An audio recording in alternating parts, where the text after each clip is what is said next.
મેઘ વર્ષા મે તરસા મળવાના ઇંતજારમાં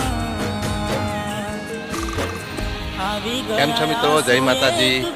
તો આજે સુંદર મજાનું આસમાનમાં બાદલ છાયું છે ને બધાને સુંદર લાગતું હશે, તો જેને પણ સુંદર લાગતું હોય એ આ વિડીયોમાં કોમેન્ટ કરજો ને મારી વિડીયોને શેર કરજો, ચેનલને સબસ્ક્રાઈબ કરવાનું ભૂલતા નહીં મિત્રો।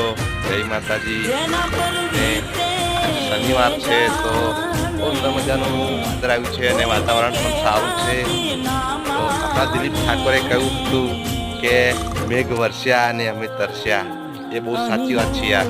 કારણ કે કોઈ મોડું જોવા માટે તરસે ને કોઈ વાત કરવા માટે તરસે ને કોઈ મળવા માટે તરસે, 100%ની વાત છે યાર।